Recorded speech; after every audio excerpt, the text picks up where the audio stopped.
Hola amigos de Contexto.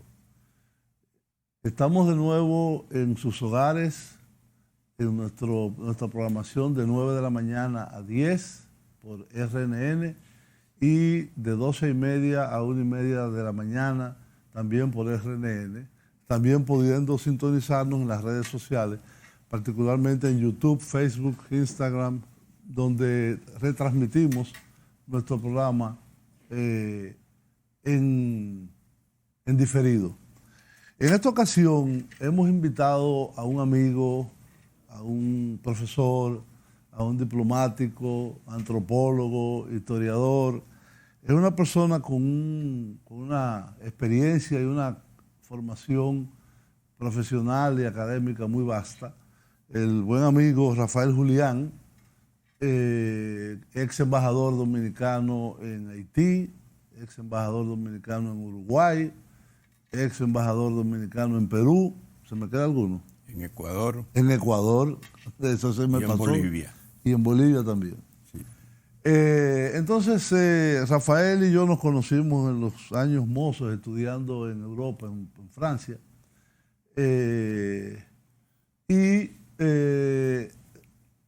Por su vasta formación como historiador, como antropólogo, como cientista social, él está haciendo un esfuerzo particular en entender qué es el populismo. ¿Y por qué es el populismo? Porque ya es como un arma arrojadiza que se le tira a cualquiera. Ese es un populista. De hecho, aquí en el discurso político es como una especie de insulto. Eso es lo que es un populista. Pero realmente no se sabe qué es el populismo.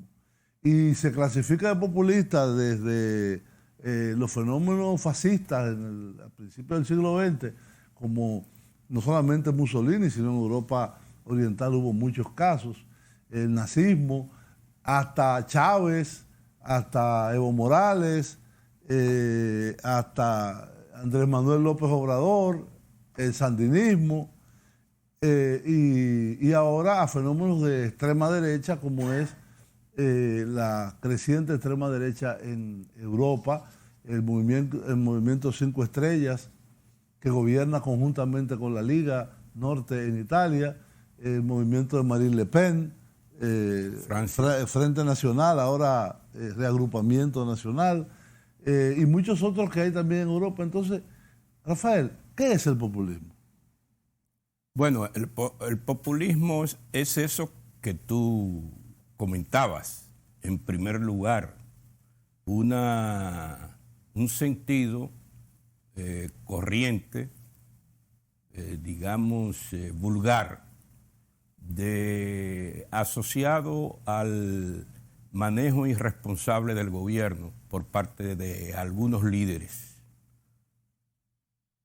Había una palabra más utilizada antes, que era también así estigmatizante,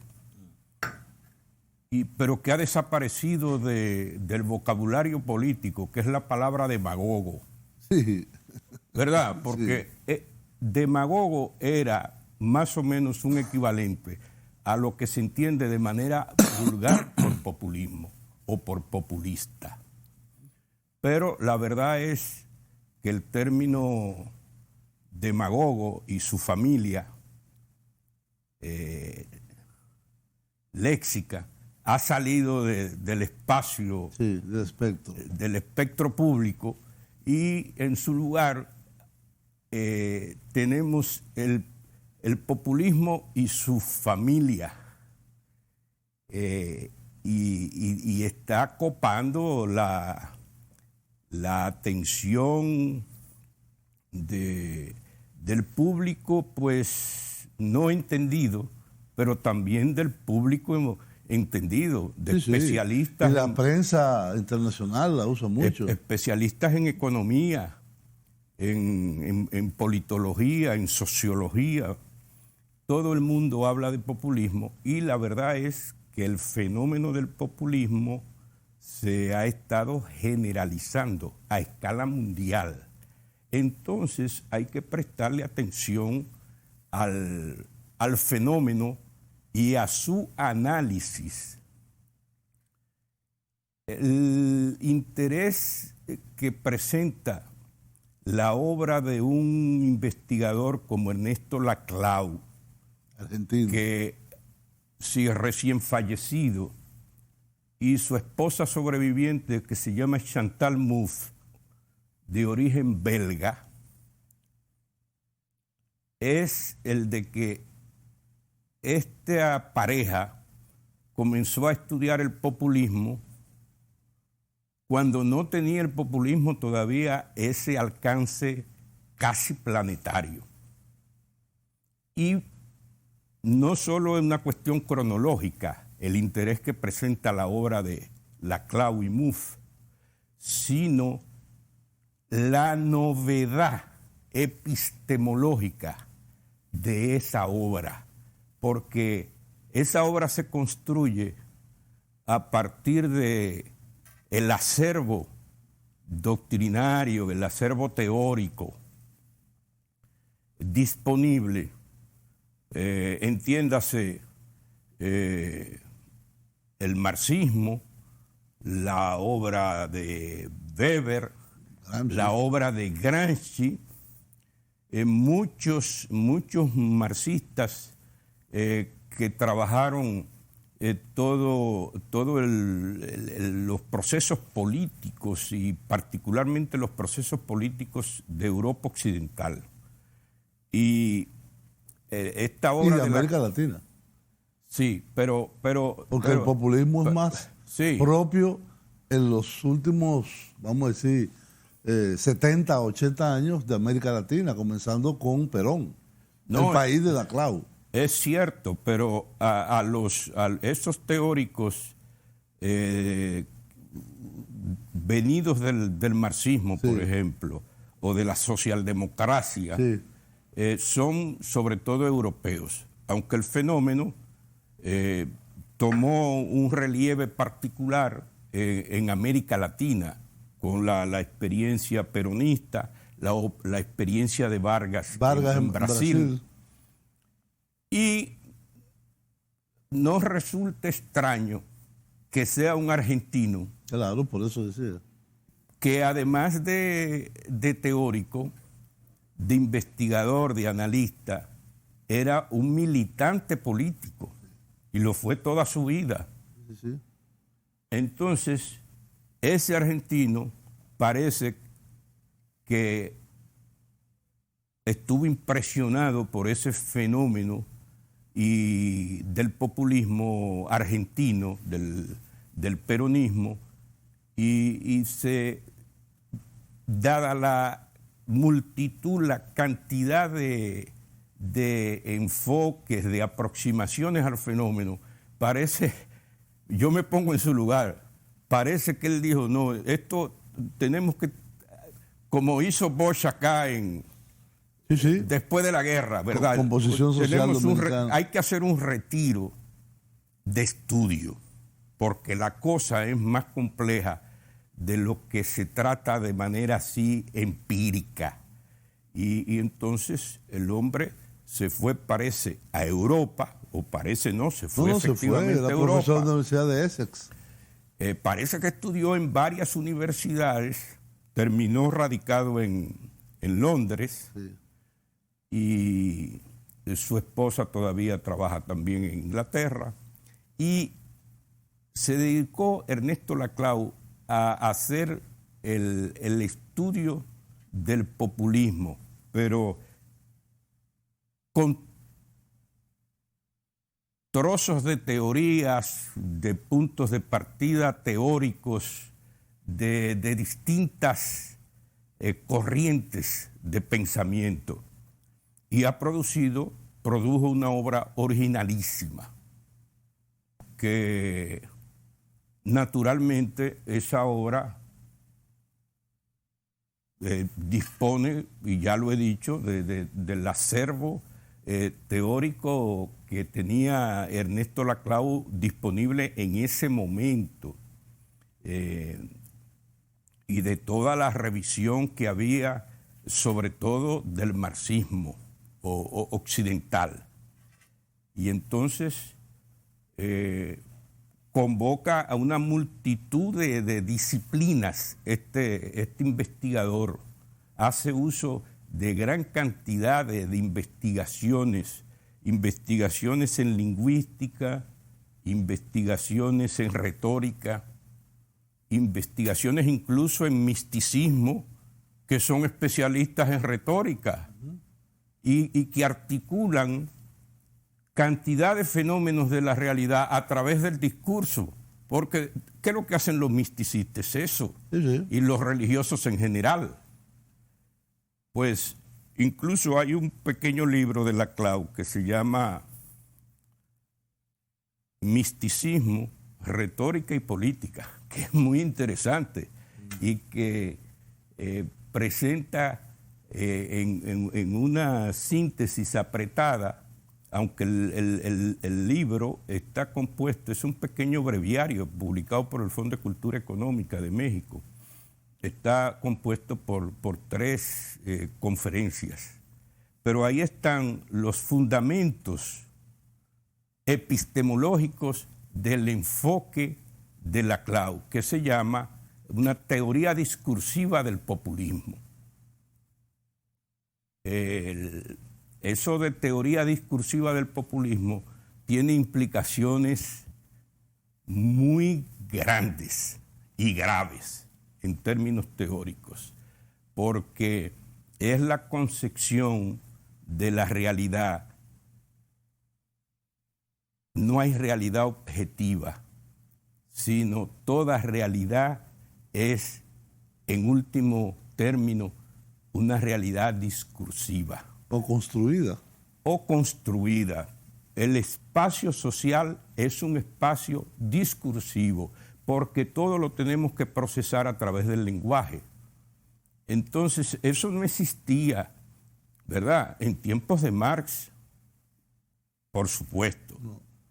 Ni la socialdemocracia. Weber comenzó a entrever la especificidad de las ciencias sociales, precisamente por ese fenómeno de la significación, de la producción de sentido. Y los significantes. De la producción de sentido. Weber tiene una teoría, la llamada sociología comprensiva, que está destinada a eso y a desligarse de aproximaciones de tipo objetivista, como las aproximaciones de las ciencias naturales, etc.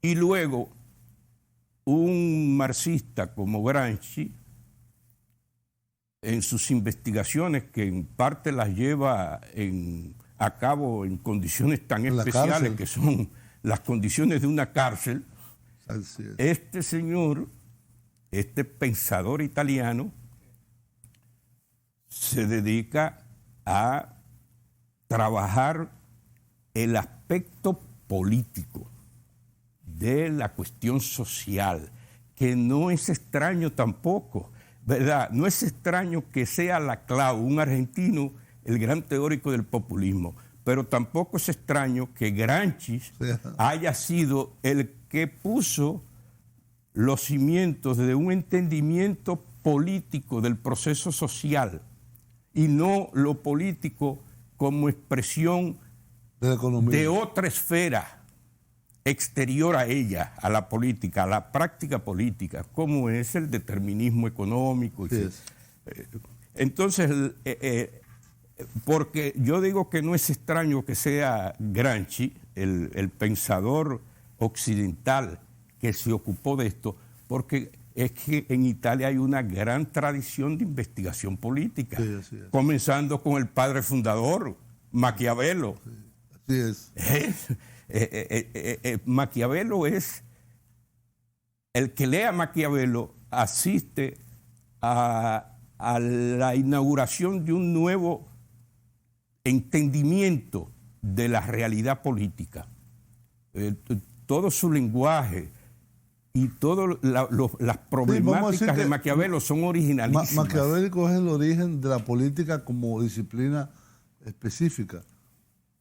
Exacto. No como expresión de otra cosa. No, sino como disciplina propia para alcanzar el poder o administrar el poder. Como realidad propia, con sus propias leyes de funcionamiento, etcétera. Entonces, no es extraño que Gramsci, un italiano, sea el continuador, digamos, de Maquiavelo, el continuador moderno, aunque naturalmente hay otros pensadores como Montesquieu en Francia, y en la misma Italia hay muchos también. Tenemos que ir a una pausa, Rafael, y regresamos en un momento.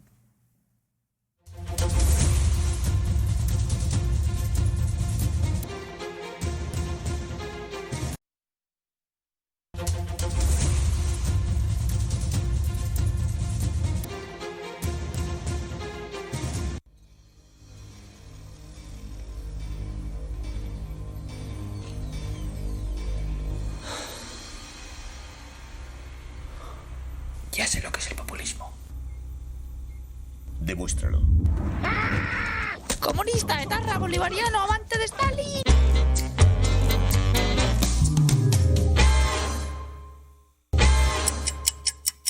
Populismo. Es un término muy de moda entre los políticos y a veces da la sensación que no saben muy bien qué significa. Si se busca el término populista en la RAE, pone lo siguiente: populista, perteneciente o relativo al pueblo. O sea que cada vez que llaman a Pablo Iglesias populista, ¿se refieren a esto? ¿O a esto? Popular, perteneciente o relativo al pueblo. Populista, perteneciente o relativo al pueblo. Entendemos pueblo como población. Aunque lo mejor será profundizar un poco más. ¡Vídeo explicativo! Podríamos empezar por Roma y su Factio Popularium, partido de los del pueblo, pero mejor nos vamos a un momento más actual, al siglo XIX, en concreto a Rusia, donde se originó el populismo, un movimiento que se oponía a la hegemonía zarista, es decir, al zar Alejandro II. Me he equivocado de diapositiva. Ahora sí, este es Alejandro II. El término populismo proviene del ruso... bueno, que en alfabeto latino es... Народничество. Proviene de narod, que significa pueblo. El populismo promovía la justicia y la igualdad social y buscaban la revolución por la vía democrática. Hasta finales del siglo XX, la palabra populismo no adquiere un significado peyorativo. Y qué casualidad, al final todo se resume a esto. Cambiamos Rusia por Sudamérica y el siglo XIX por el siglo XX. Durante este siglo el populismo como corriente política estará representado en distintos países y por distintos políticos. En otras palabras, algunos buenos ejemplos de aplicación y muchas ovejas negras. Sin embargo, no es hasta 1975 cuando se empieza a registrar el término populista como un sentido peyorativo. ¿Y esto por qué? Bueno, como he dicho al principio, todo se debe al dinero. Money, cash. Simplificando mucho, diremos que las élites neoliberales no tragaban las políticas socialdemócratas que realizaban algunos dirigentes en Sudamérica, como la nacionalización de algunos sectores de la economía. Entonces los medios rescatan un término con cierta conexión con el comunismo y le dan un matiz peyorativo. Resumiendo, el populismo tiene dos significados. Uno, el que le dan políticos y medios, demagogia. Y dos, el de la corriente política que recibe el nombre de populismo. Corriente ideológica que defiende el rol del Estado como defensor de los intereses de una población. Y hasta aquí el vídeo de hoy. Dale a like si te ha gustado, compártelo con quien quieras. Deja un comentario por ahí abajo y ya sabéis, buenas noches y...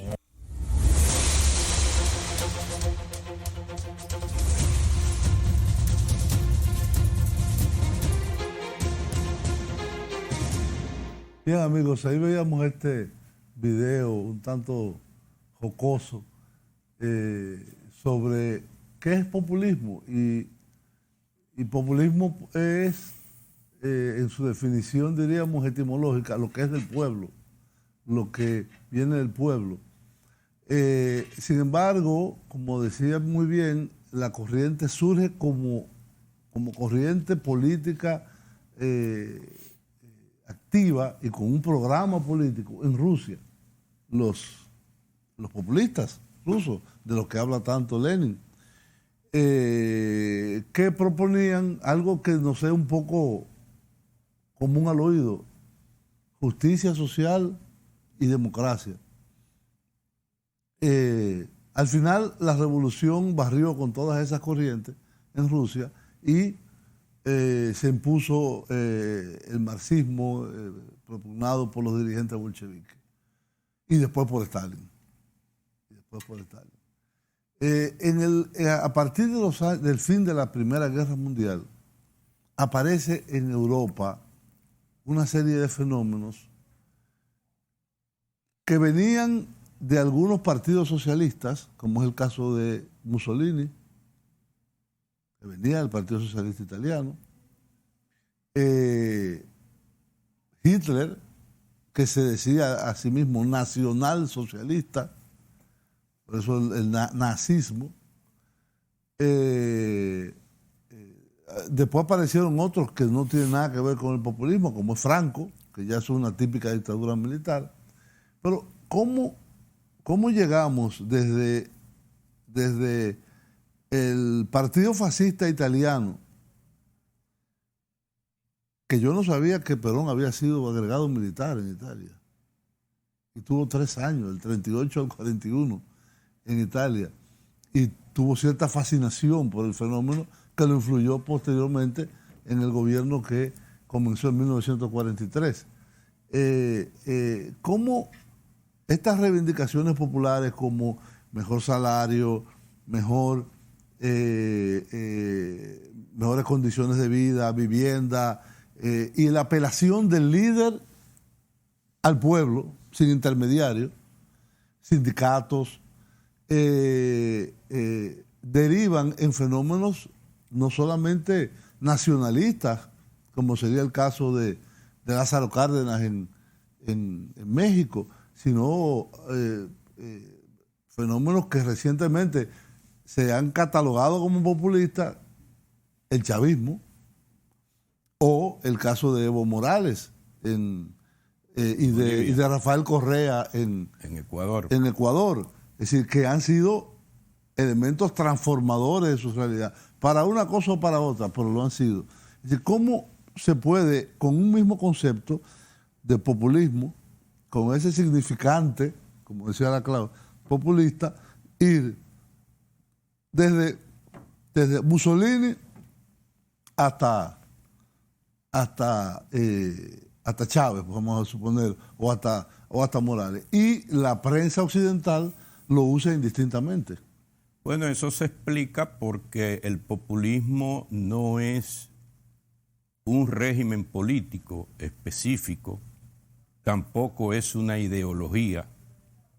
Según la Clau, el populismo es una forma de hacer política y la pueden usar indistintamente políticos de derecha o políticos de izquierda. Por eso es la profusión de populismos. En plural. En plural, porque hay posibilidades infinitas de versiones populistas.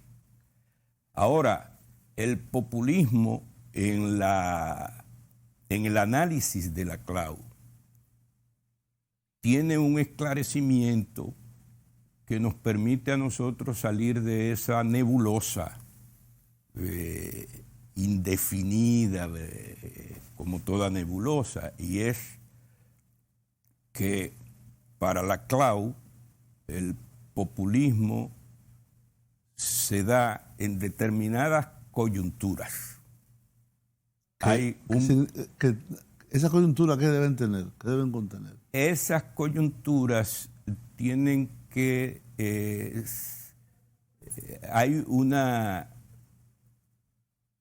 crisis en una configuración hegemónica particular y otra configuración hegemónica que está por acceder al poder o que accede al poder.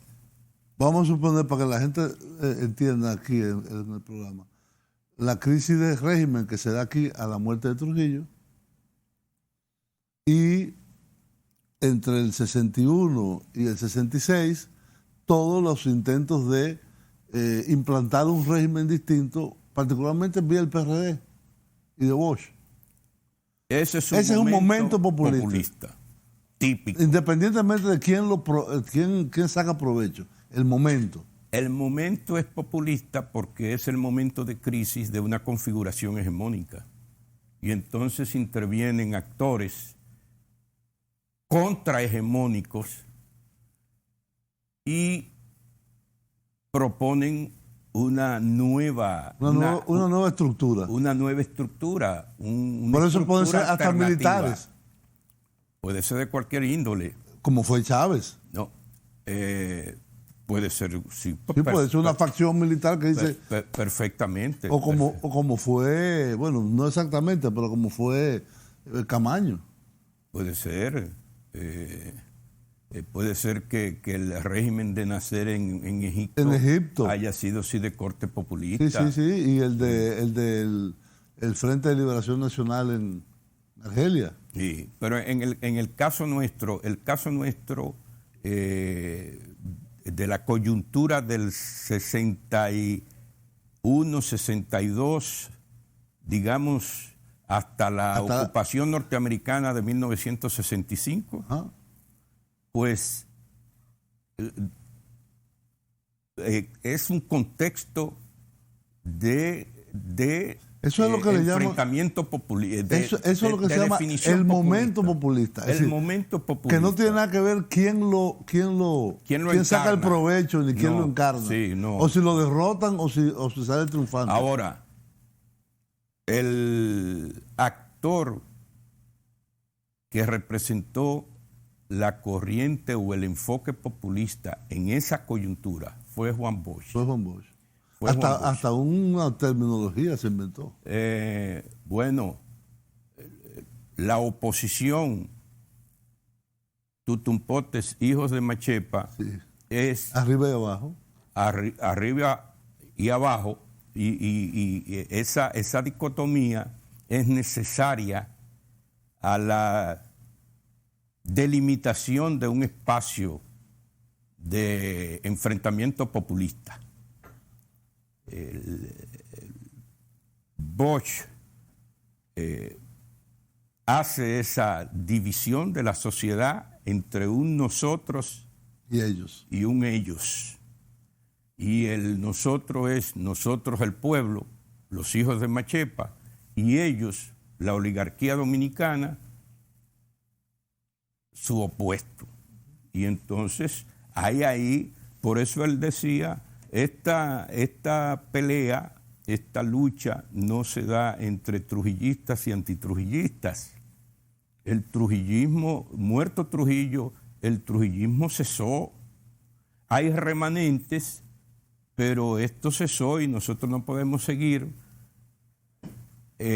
haciendo la política en esos términos de trujillistas y antitrujillistas. Que fue por esa lo no que es la oposición la Unión fundamental. Cívica fue derrotada de forma aplastante por Bosch. Por eso. Que aprovechó esa coyuntura.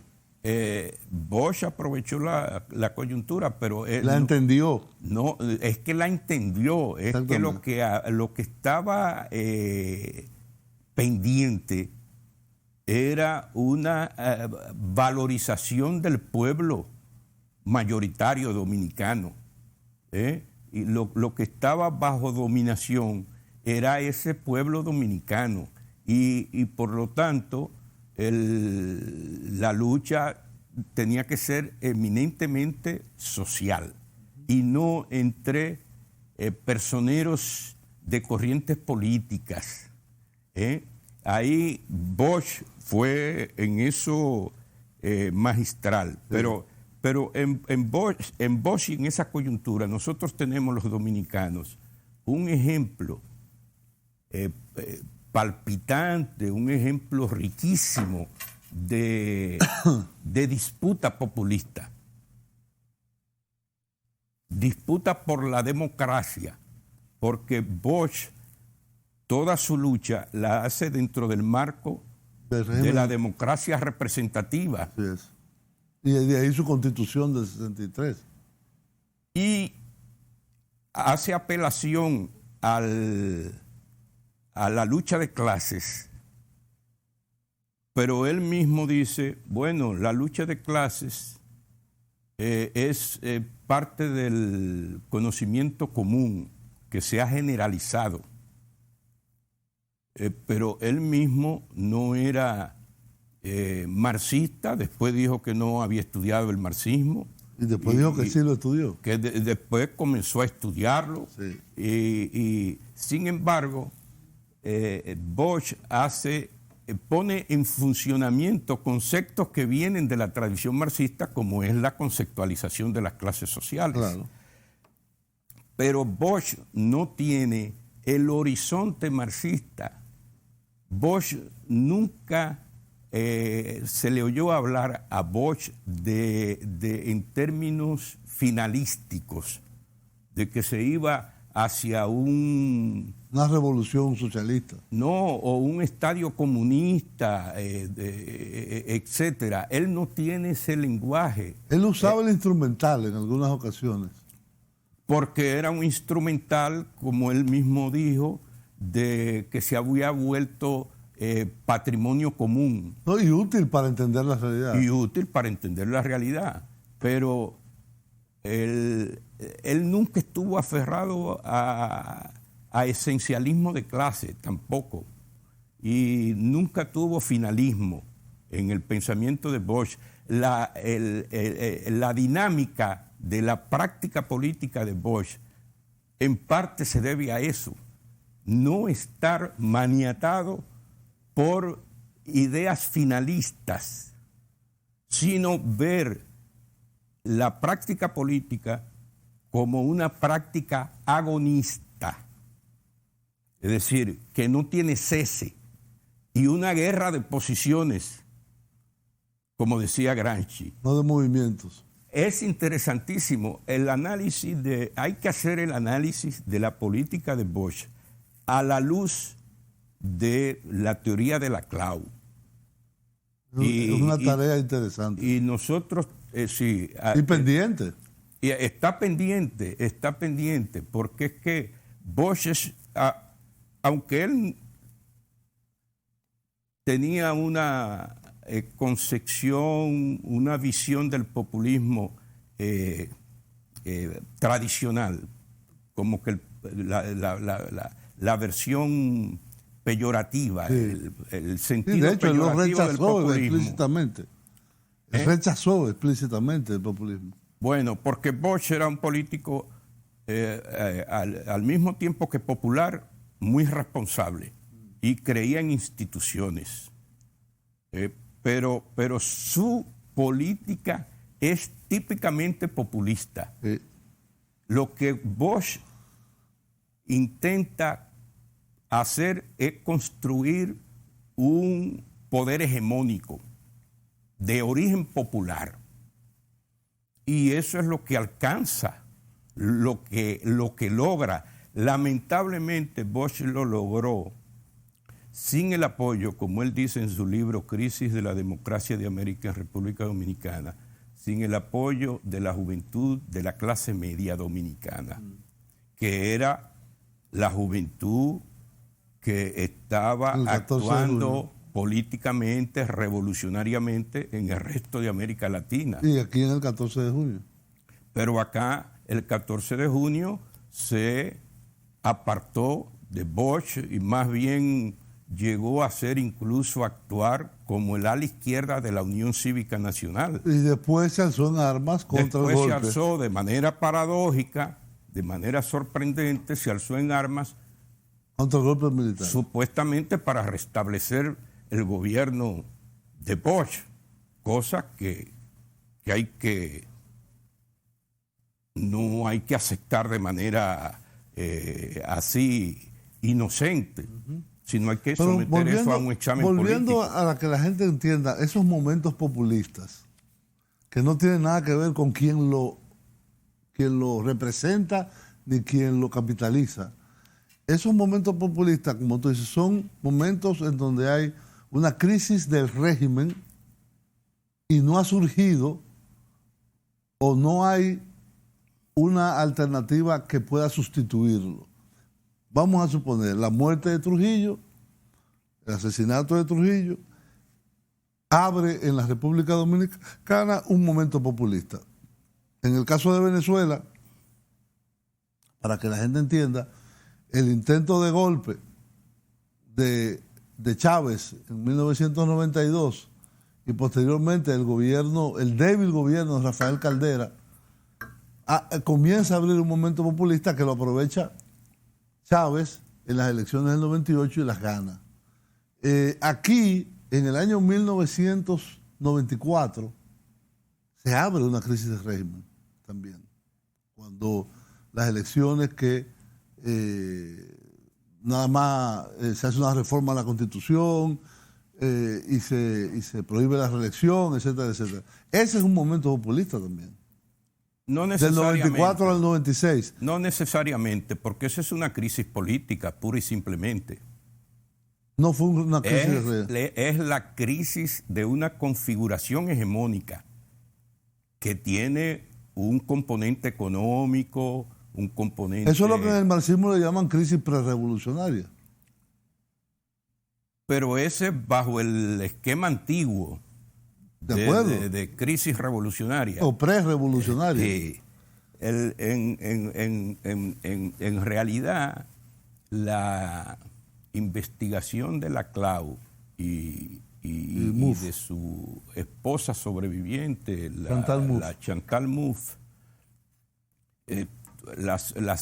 sus elaboraciones son más apropiadas para, y ellos lo dicen de manera expresa, que sus reflexiones, sus análisis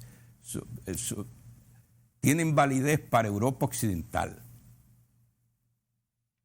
Sobre todo, ¿verdad? El trabajo de Chantal Mouffe, que acaba de publicar un libro que se llama El populismo de izquierda. Con Íñigo Rejón. El populismo de izquierda es de ella. ¿Cuál fue el que publicó con ella? Y publicó una entrevista con ¿A qué se la hizo Íñigo? No, es una conversación, sí, entre Íñigo y Chantal. Tenemos que ir a una pausa y volvemos con este tema de entender qué es el populismo. Tenemos 2 programas para eso, así que todavía hay mucho tiempo. Regresamos inmediatamente.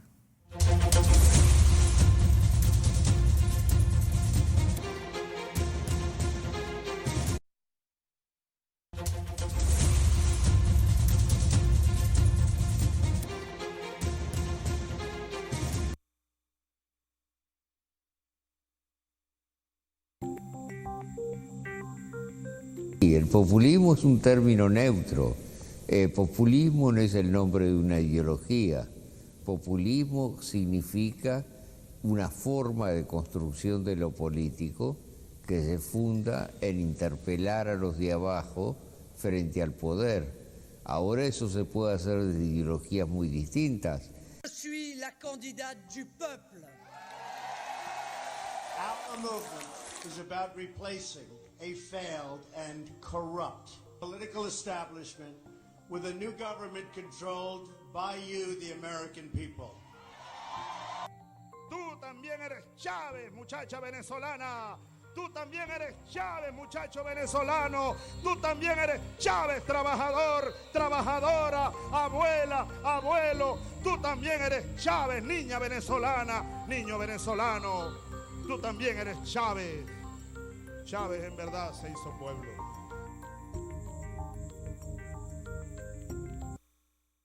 Toda la acusación al populismo de ser vago, impreciso en sus contenidos, lo que no ve es que a los efectos de crear esta centralidad del nombre, esa vaguedad e imprecisión son absolutamente necesarias y eso es parte de la riqueza política del término. Y yo no creo que eso signifique necesariamente demagogia o manipulación, porque ese nombre solamente puede jugar esa función en la medida en que responda a una serie de demandas que vienen de la base del sistema.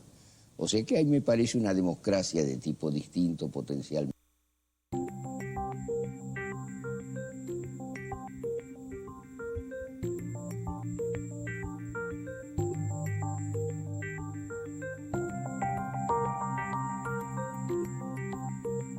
supongamos que en una localidad hay un grupo de obreros, un grupo de vecinos, digamos, que pide a la municipalidad que se cree una línea de ómnibus para llevarlos desde el lugar donde ellos están viviendo al lugar donde ellos trabajan.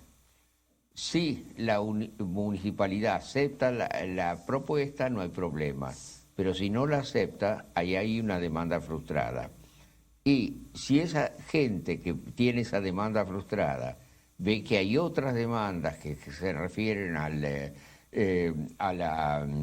la vivienda, que se refieren a la salud, que se refieren a la escolaridad, etcétera, que también son frustradas, entre todas estas demandas empieza a construirse lo que llamamos una cadena de equivalencias, y toda la gente empieza a ver que todas esas demandas son un acervo común frente al poder.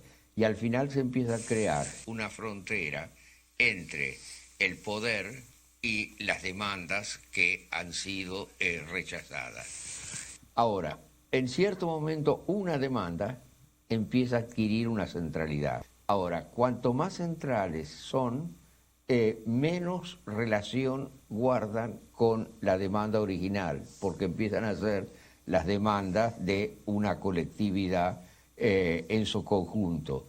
Y entonces, en ese momento, es cuando surge, esas demandas particulares pasan a ser hegemónicas, y al pasar a ser hegemónicas, tienen que ser también vacías, en el sentido de que tienen que referirse a la totalidad de la cadena de demanda y no a la demanda inicial que él había generado. Entonces, ahí es donde surge el problema del significante vacío. Desde el punto de vista de la extensión de las demandas, esos significantes son cada vez más ricos, porque muchas otras demandas están subsumidas bajo ellas. Pero desde el punto de vista del contenido de la demanda, por el hecho mismo de que esas demandas tienen que abarcar la totalidad de la serie, pasan a ser más vacías.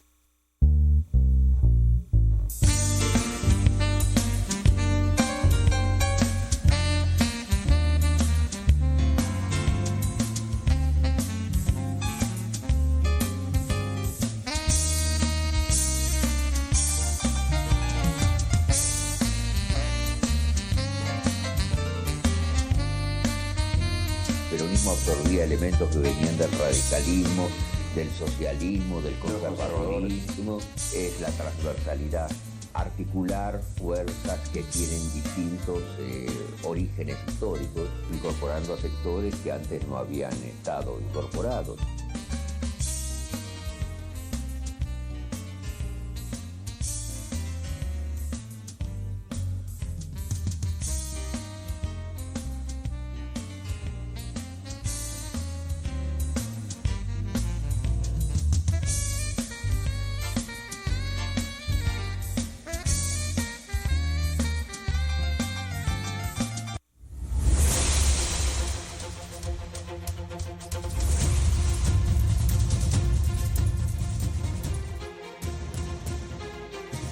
Bien, amigos, ahí veíamos serie de cortos, de clips, sobre intervenciones de Ernesto Laclau, aún en vida, sobre cómo se construía, diríamos, la cadena de equivalencias que te dan el momento y la situación populista, o llamada populista según su teoría. Nos quedan 3 minutos para cerrar este primer programa y seguimos en el siguiente. ¿Cómo tú valoras esta intervención de Laclau? Sí, porque son densas. Él va a aspectos que son, sí, muy importantes, pero que son la parte más abstracta de la propuesta de Laclau, la propuesta de entendimiento del populismo. Por ejemplo, en la coyuntura dominicana de 1962, cuando Bush propone un programa de gobierno y va a elecciones, Gana. hay una cantidad de demandas que Bush acopia, que Bush reúne, pero todas esas demandas tienen un significante hegemónico, que es el significante social. Mientras que las demandas que reunió, por ejemplo, Unión Cívica, tenían un significante más bien de corte político. Sí.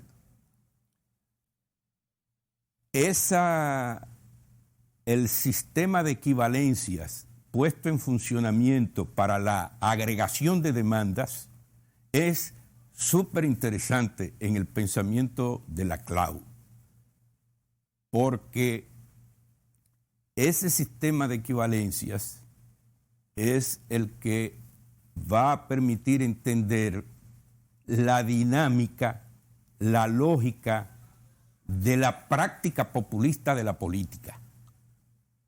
Sí. Y la construcción a través de esa agregación de demandas de una hegemonía.